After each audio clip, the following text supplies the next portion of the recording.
Excuse me, I have something to say. This is the podcast where we have real and open conversations about life and everything it throws our way. I'm your host, Shaun Philip Naylor, and you can join me each episode as I talk with inspiring people who also have something to say.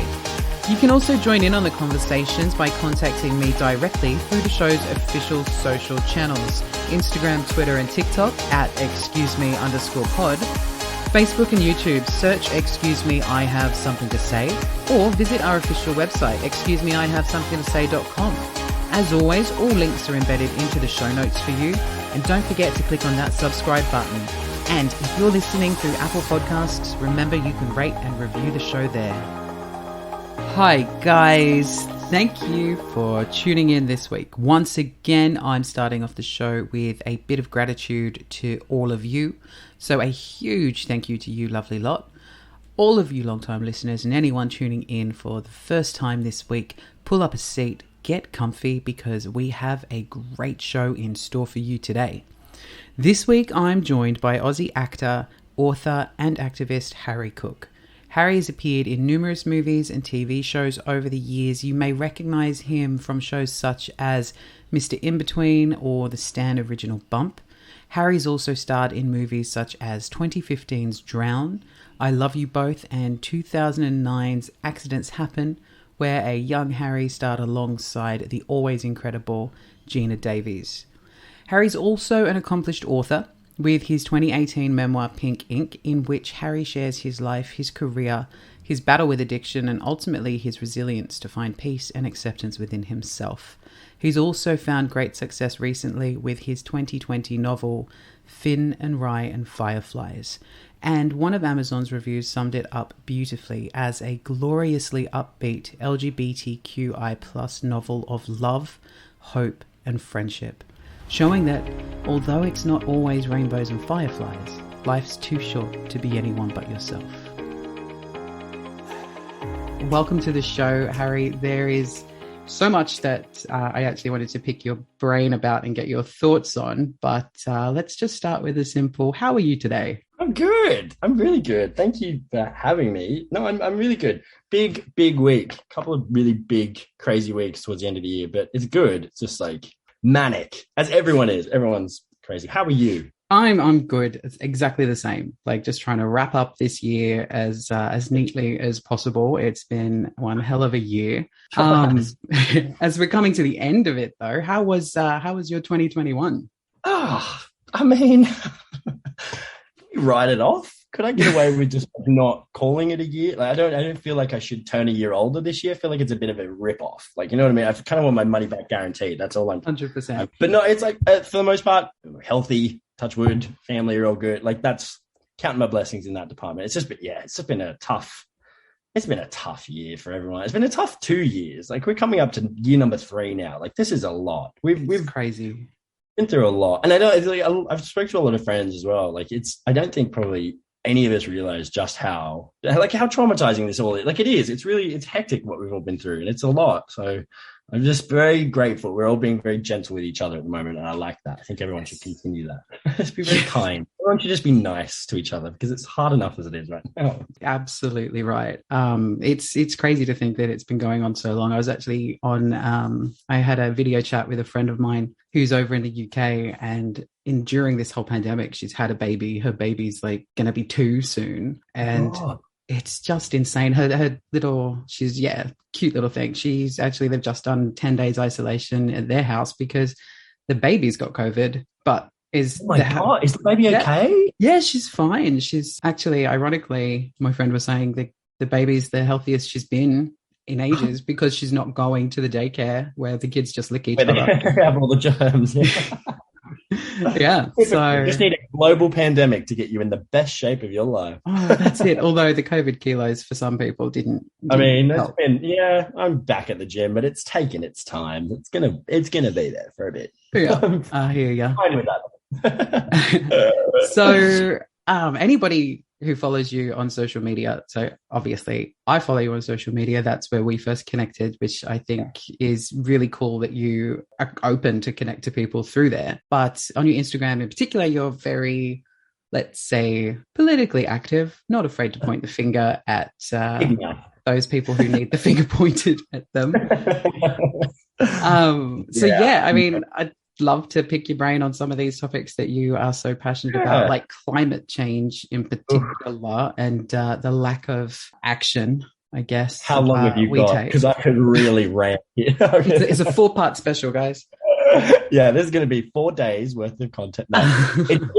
Climate change. I mean, I'm actually kind of embarrassed because it took me a really long time to actually realize how. And I think that's the case for a lot of people. I don't think they've done the fossil fuel industry and these massive companies, they've done such a good job of making sure that the majority of people don't realize how bad it is. I think that's what's so scary is that, and I've only just, I'm fairly new, just this year, really, have just started being like, oh my God, this is really something. And you kind of have to do the groundwork yourself to actually realize just what's going on, I think. And I think, when you do, you open up this sort of Pandora's box and realize just how bad things can get. And that's what's so scary. I think I am not afraid to say I'm not patriotic in the sense that I love my country, but also I'm willing to call it out where I see it. And Australia, we are always, we seem to be the last to the party. Yeah. Always. With any like big social or like anything really important that the rest of the world, like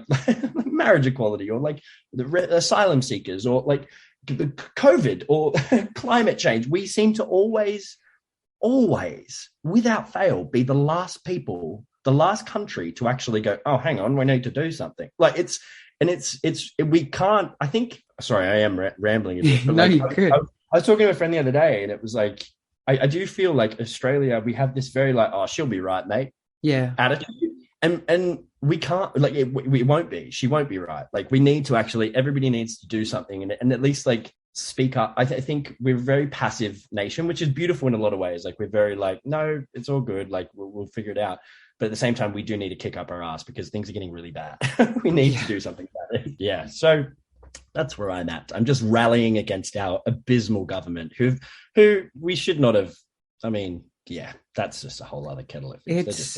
Yeah, look, I'm not gonna lie, it's scary when you look at who's in charge and what's happening. And I would believe that you got to find fun and joy where you can. And it is so like the social anxiety aspect of, the past 2 years plus climate change, plus all of these things that are happening in the world. How do you just do it? Like how are any of us here with our mental health is still intact? I agree. Could not agree more. And the thing is as well, we have a government who have no support for mental health. We've been through 2 years of a pandemic. They've done nothing for mental health. So like they bang on about being the best, best with money. Well, who's getting the money? Who's getting it? It's not Medicare. It's not dental. It's not, I don't get where all of our tax dollars go because it's like upgrading the coffee machine in Parliament. Like it doesn't make any sense to me what we're paying for because none of it. Like we live in one of the richest countries in the world, and this is the way we do it. It just doesn't make a lot of sense to me. No, it's absolute nonsense. When you do your socially active posts, do you get much? I enjoy seeing you poke fun where fun needs to be poked because sometimes you need that humor or that I guess just that sort of everyday banter with people to get them to understand that there's actually a problem. Do you get much backlash or from the troll side of things, or do you have generally followers and people who view your content who are a bit more like-minded?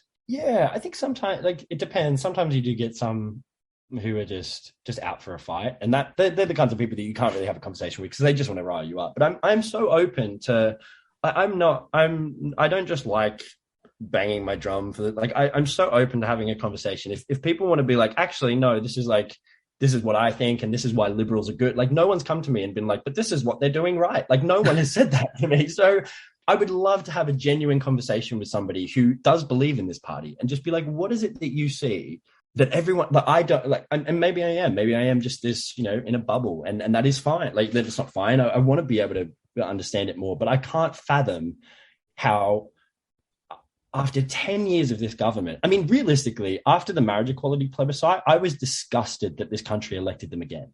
Like that to me, the fact that they watched an entire nation vote on a minority's rights, and that was traumatizing. That was so, excuse the French, fucking traumatizing for the LGBTQ community of Australia. Yet we just were like, nah, it's fine. We'll get them in again. They're garbage. They've been garbage forever, and they've got a horrendous track record in human rights. They're just not a great party. They're not a good party. So I can't fathom how anyone can still vote for them. And that sounds kind of horrible, because I get that everyone's in a but like, some things are just, I don't know. I mean, obviously I'm in the same party as you when it comes to this, but for me, I agree. Like, there's been so much scandal, water under the bridge, so much, just so many things that are just ethically or morally wrong, that it's insane to think that we're still letting these people lead the country.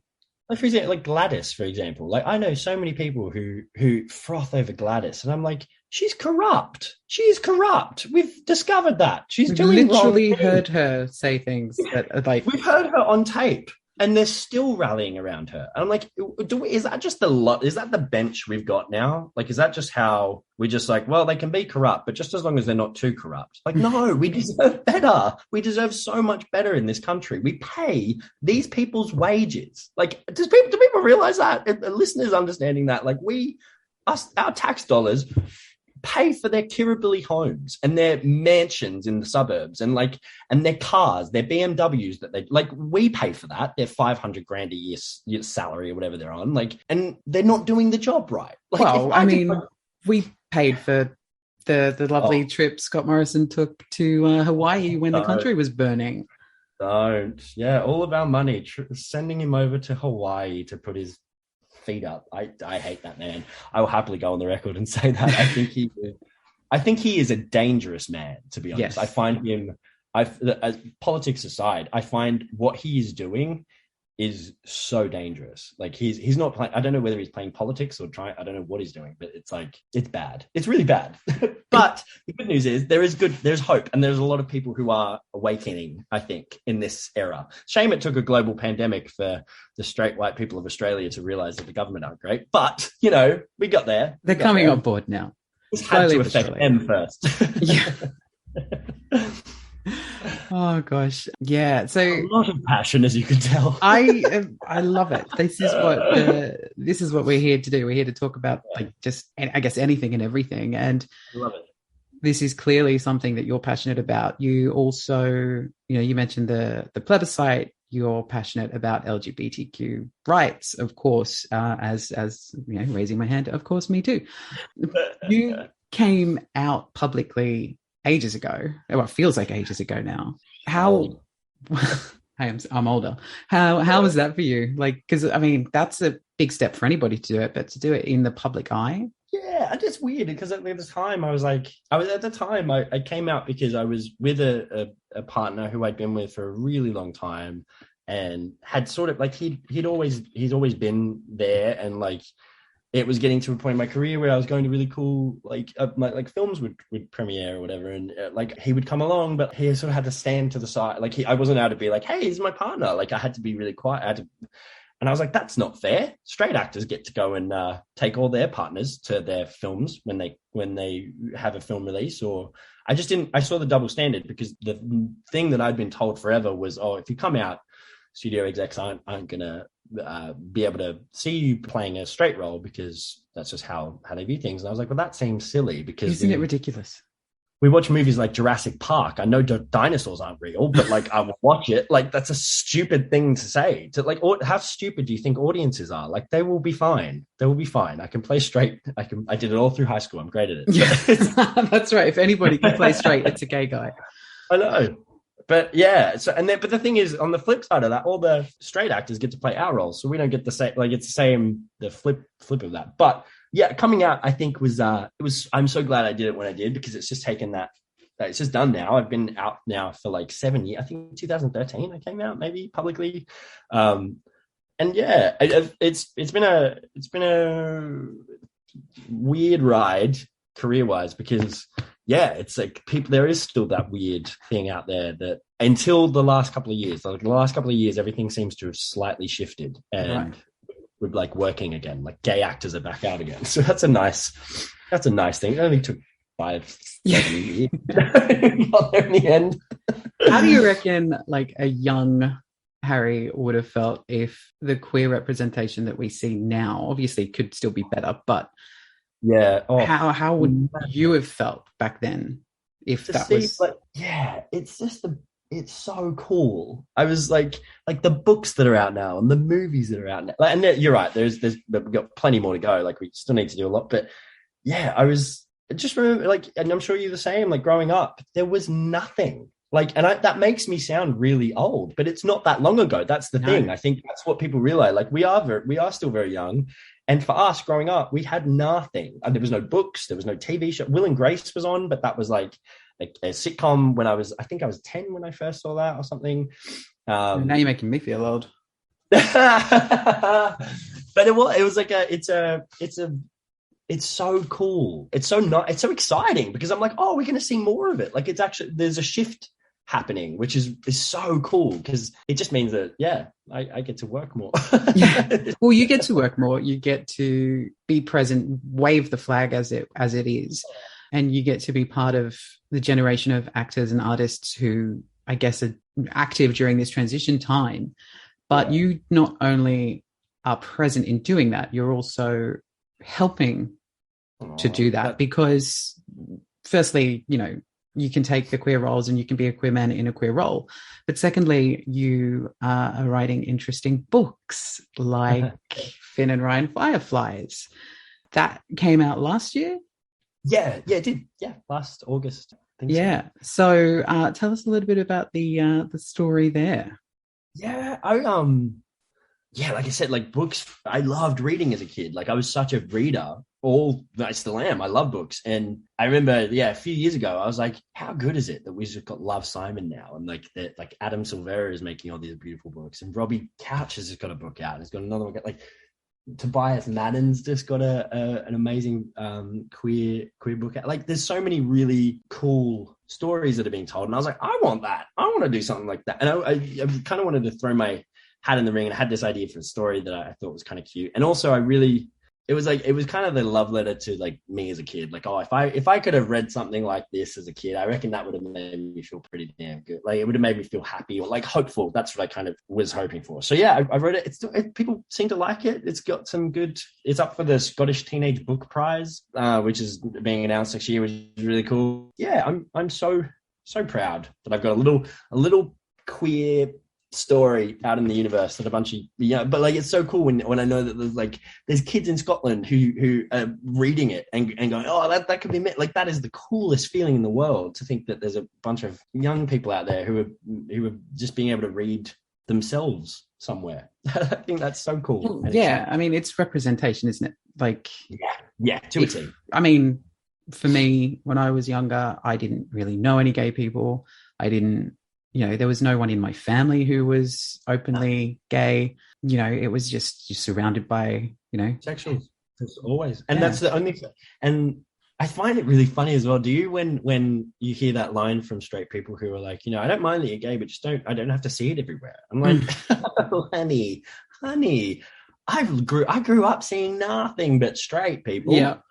Deal with it. You can deal with a few movies every once in a while. Suck it up. You can deal with a couple of gay kisses on your screens. Deal with it. I've had to. It's just... public displays of affection. I still struggle. Like, when I used to live in the UK and I worked in gay bars and did all of that, lived a very open, very gay life. Yeah. But with partners, I could never hold their hands walking down the street. And I would always give this, lame ass response of, if somebody questioned me why, I'd be like, because I don't want to make other people feel uncomfortable. Yeah. Like, how insane is that? Why should I? But that's sweet, because and it's not, I mean, it's sweet, and it's really sad, because that is what we're conditioned to think. That is just how we have been brought up. Like, don't do that, you'll make a scene, or don't do that, you could get hurt. Like, that's a horrible thing to have to think, that, if I hold my partner's hand just hold his hand in public. That could end up hurting me. Like that's a scary thing to have to go through. And the thing about that, I think, as well, is that a lot of heterosexual people don't realize that, like, just the implications of just the very simple act of holding someone's hand. Like, it's so simple. It's 2021 and people still fear holding each other's hands. Like, it's crazy, isn't it? Such a thing to do. Everyone should hold hands. It's cute. I love it. I'm into it. I do it on occasion, but I always think we'll get there one day. But I mean, like, I'm married. Like, I have a husband. Like, I never thought that was going to happen for me, and so cool. I'm too afraid to hold his hand in public. What's my issue? That's another show. On episode 5. But no, I do love when I see queer people not afraid to hold each other's hands. Like, it's so inspiring. You're like, no. I feel like they see me looking at them and they're thinking, oh no, but I'm really like, yes, I love this for you. Keep going.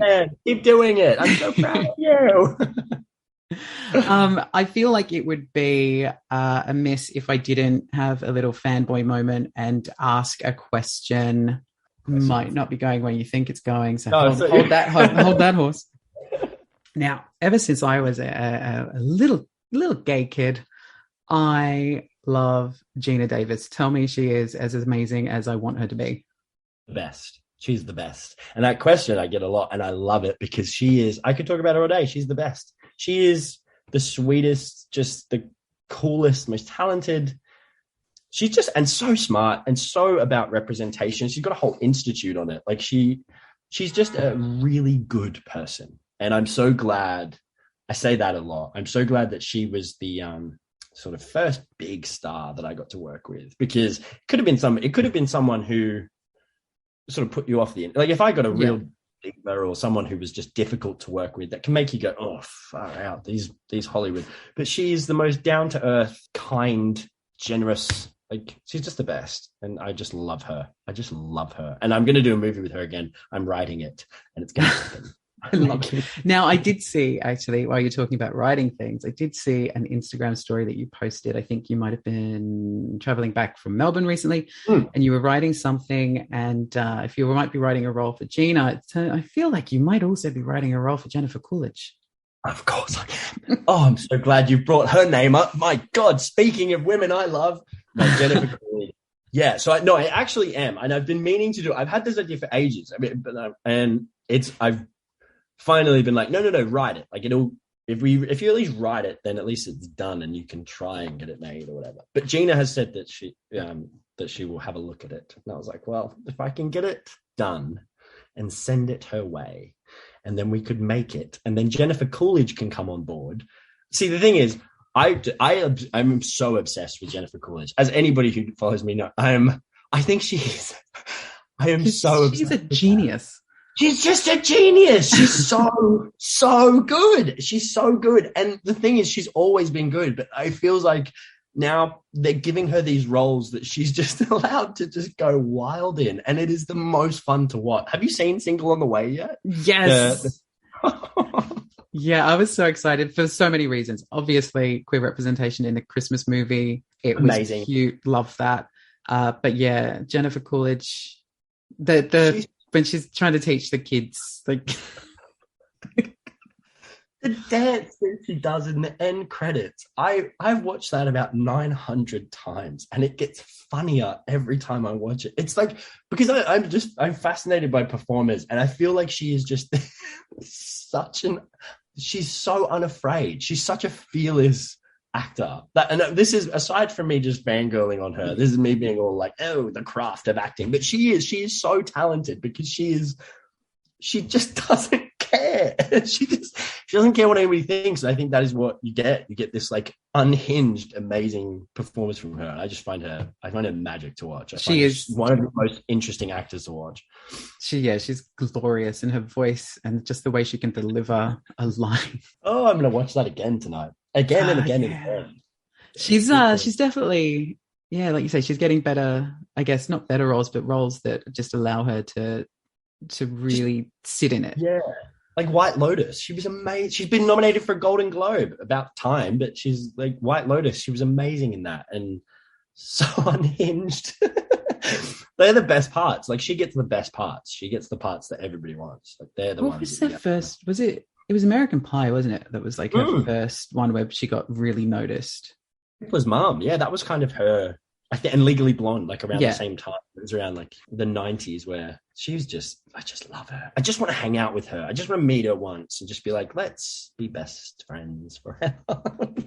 Where is she? You're going to do it. It's going to be like in a news article somewhere. Australia's Harry Cook's been hanging out with Jennifer Coolidge in New Orleans. I do know. I think it kind of sounds kind of weird, but I think she lives in New Orleans, and I've always wanted to go to New Orleans. And I'm just saying, I know if we could, it's probably a good time to go and become best friends. That's it. And then you guys can do lunch. Exactly, lunch and Christmas shopping. I feel like she would be a fan of poppies. I think so. I think so. I think she would love her, and she loves animals. She's a big animal lover. I know that because I follow her everywhere. She's gonna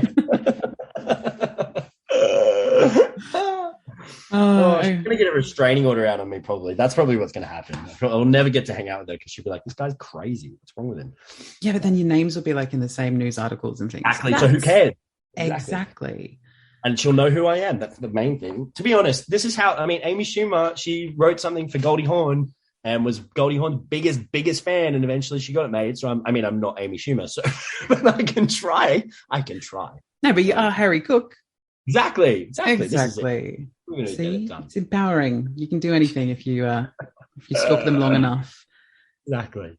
I feel like we've taken a real turn here. I mean, we could just keep going. Get me talking about Jennifer Coolidge and I'll be here for hours, like just hours and hours talking about her. I love it. What was Harry Cook known for? He was known for his political activism and his love of Jennifer Coolidge. Absolute obsession with an American actor.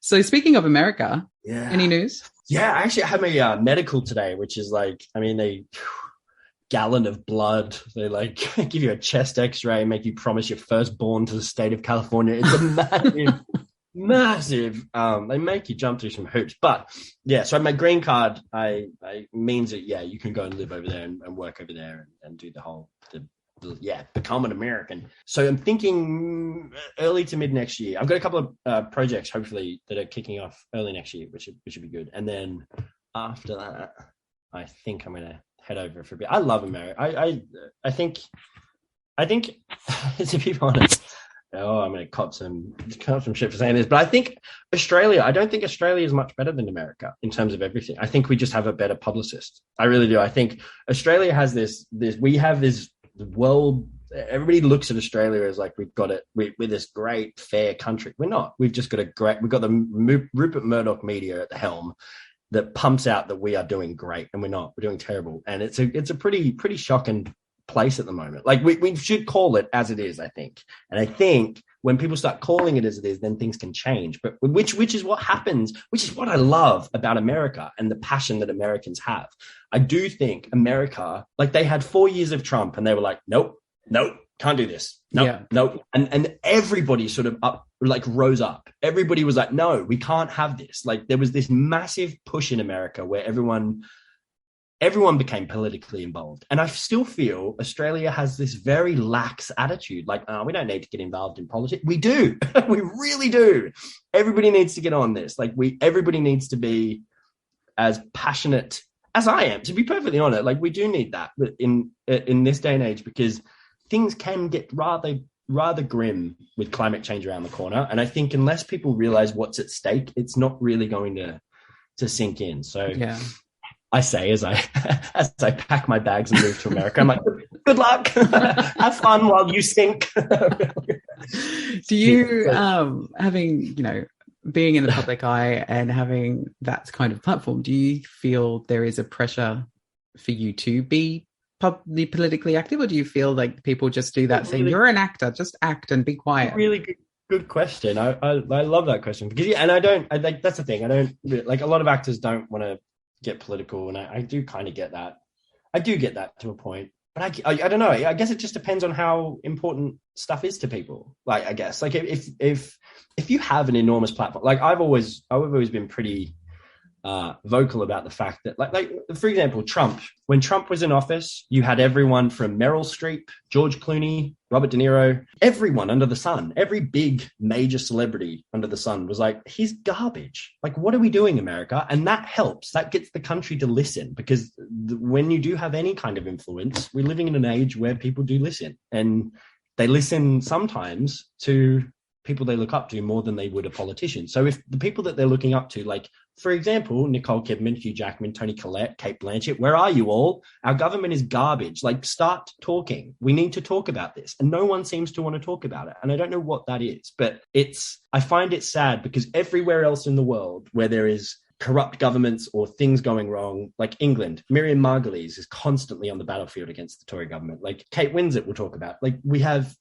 British and American actors and actresses who are very vocal about the state of things in the world, and we're very quiet over here, and we are the country that shouldn't be quiet. So I do think there is a little bit of responsibility that comes when you have such an enormous following and the world is in such a bad shape. I think if you can help in any way, shape or form, you probably should, I think, because it's kind of a crunch time. And I find it just, I think my thing is probably privilege. Like, if you're super privileged, use it somehow, because you're in a good spot, and a lot of people aren't. So speak up, please.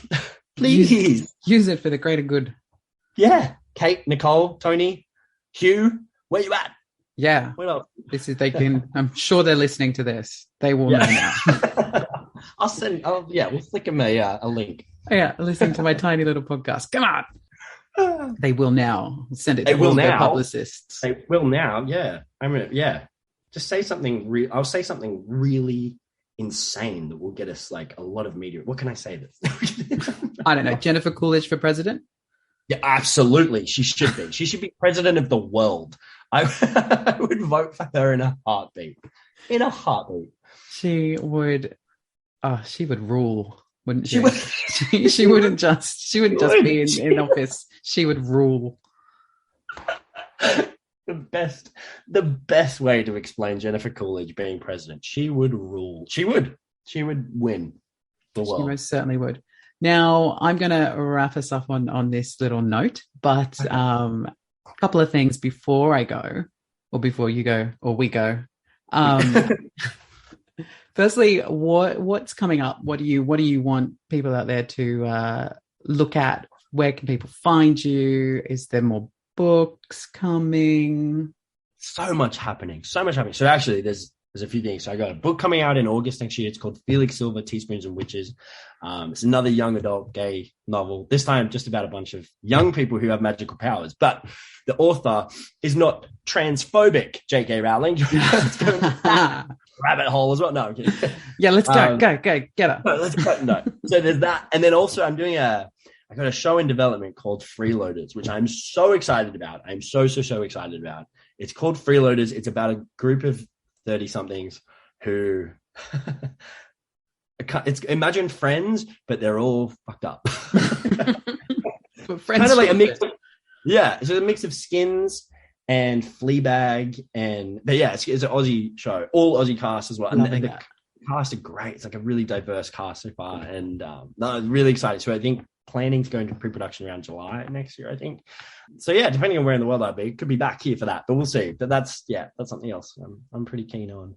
So yeah, that and a few other things I can't talk about, but I would love to talk about. And the next time I come on, if I can come on again, I will talk all about it. You can come on anytime you want. Oh, we'll just chat every week. Just Jennifer Coolidge updates. Let's just start a Jennifer Coolidge podcast.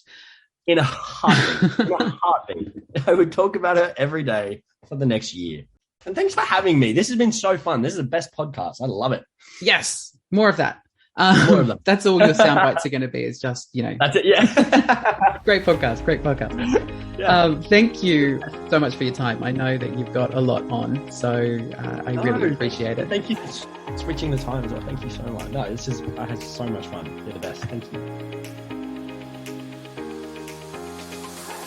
So guys, that's a wrap on the penultimate episode of season 2 of Excuse Me. I'd like to say another huge thank you to Harry for being so generous with his time, his stories, and his experiences.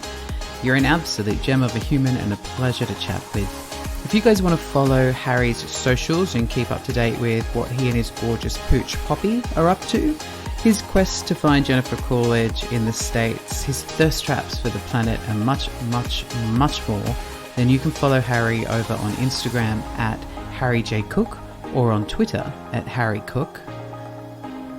Now, that's all for this week, but join me next week for our Season 2 finale, a very special episode and a look back at some of the best bits, outtakes, and exclusive, previously unreleased bonus content from Season 2 of Excuse Me.